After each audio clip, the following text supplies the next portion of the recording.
You never know. Yes, ma'am. I'm curious about your developing the ability to play by ear. When you were a child, did you listen to your mother practicing on the piano? No, you know what, here's something funny. My mom has the same skill. My mom took piano lessons for 2 years when she was a teenager. And then my grandfather became the pastor of a little church, and my mom started playing the piano for him for the church services. And she just developed this ear. And she had enough theory that she could look at a piece of choir music or something and play it, but she played almost completely by ear. Now, she only plays like a certain type of music, right, and that's what she does. And if she were to come in here right now and there were a piano on stage, she would walk up and I can tell you exactly what she would play, because she plays the same thing that she loves, that she's familiar with. That's her thing. So I guess I'm kind of, I got what she got. I guess. Yes. A couple weeks ago, my friend Alyssa was at the con that you were at, and she mentioned me to you, and then asked a song about Je ne pas de mots. Do you remember her? I remember being asked about it. What was I asked something in particular? No, she asked what the inspiration was. Ah, well, the inspiration is the beautiful red-haired girl that you may have seen me with last night. That will be coming down. Will be with me all day here. So I hope you get the chance to meet her, because she's awesome. She is awesome. But isn't she? She's beautiful and she's funny.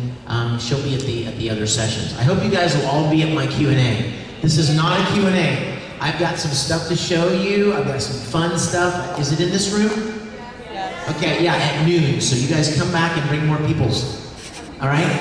But yeah, that song, there's actually a remix of the original song is on one of my CDs called If These Walls Could Talk, and the new remix CD has a really cool kicking version of that song. What's the question? I also emailed you about the sheet music for that, so I was wondering how's it coming. You know what? My problem is that I have no time. I would love to get sheet music out for all of my songs, but I mean to, and I intend to. My sister will make it if you... We need to get your sister on the job here. Yes, young lady. Wait. My name's Callista. Hi, Callista. You're beautiful.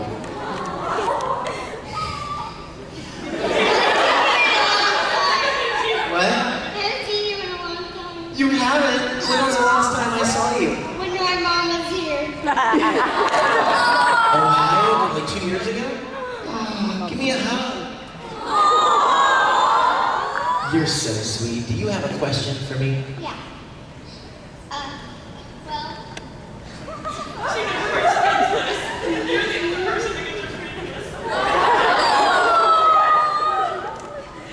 What is your question, my dear?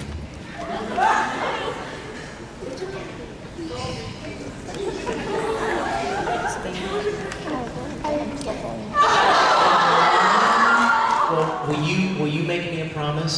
If you remember, you put your hand back up and I'll come back over and you can ask me, okay? Yeah. Yes.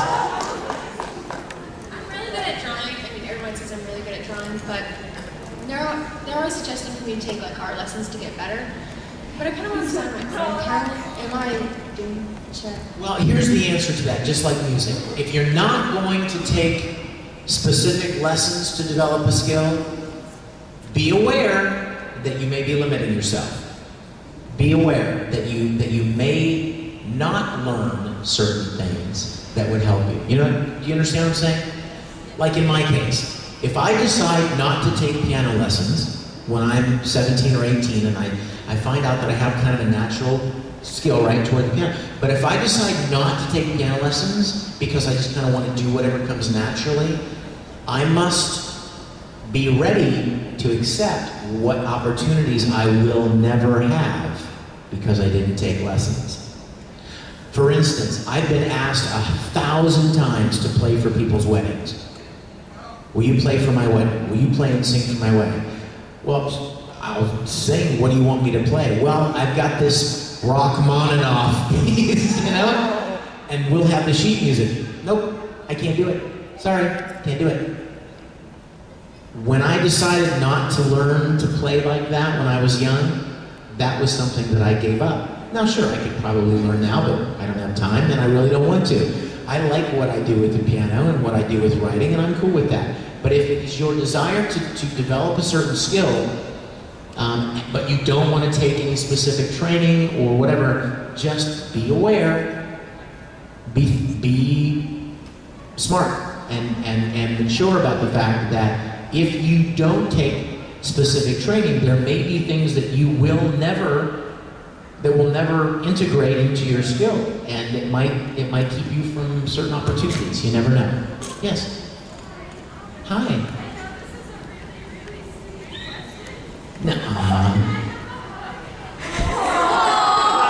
Well, since this is a music panel, you can have one if you sing it. If you sing the question, can I have a hug? Can I have a hug? Yes! Yes, you may. Thank you. Oh, sure.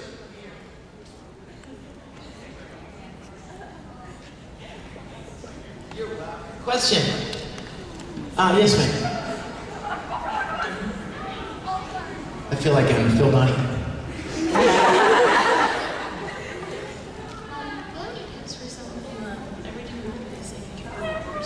Ooh. Did you hear that one? No. Do you have any tips for someone who every time they sing, after they sing, they get hoarse? I would have that checked out, actually. Honestly, I would. I would have a doctor, like what is it, ear, nose, and throat, ENT. I would have an ENT check that out. Because it's possible that you may have some sort of vocal nodes or something that get irritated when you sing. And also, there's something else. There are different ways to sing. Just like there are different ways to yell or something. And some will not be as harmful to your voice as others will. When I did an evil little character named Broly for Dragon Ball Z, I just about killed my voice. Because Broly comes from the chest. And it rumbles and it hurts. You try doing that, yelling and screaming and fighting and powering up for a few hours with that kind of pushing, that growling, pulling your throat muscles and your voice muscles really tight. Oh my gosh. I mean, it hurts just to do that right there. So, singing is very similar. You know, when I was in school, I took voice lessons when I was in high school. I took singing lessons. And my teacher always used to tell me, you're singing wrong. You're singing wrong. You're singing, your throat is too tight, the muscles are too tight, and this should be relaxed, I'm like, that sounds like crap. I don't want to sing that way. So I would sing exactly what my teacher told me, just long enough to get the grade, and I would go back to singing the way I want to sing. He wanted me to sing very proper, you know, and like classical stuff, and I wanted to sing pop. So if you get hoarse like that, it could be an indication either that you might have some sort of a vocal irritation that when you push it really hard and sing, and it depends on what you're singing too. Who does proper anymore? I mean, if you're singing, let me be your freedom, let me be your life. You know what I mean? Something soft and smooth. But if you're singing, and it's going to take its toll, of course. Okay, who has not asked a question? Yes, sir. Well, since this is a musical panel, I actually have yet another unreasonable request because I gave you one at Ohio Con. Oh, Lord. The person sitting next to me, who happens to be my girlfriend, turned 23 at 8 o'clock this morning, and I was wondering if you would sing happy birthday. Oh, we're absolutely doing that, because I'll bet we have a room full of singers here. What is your name, singer? It's Jennifer's birthday, yo. Let's sing. What? High pitched?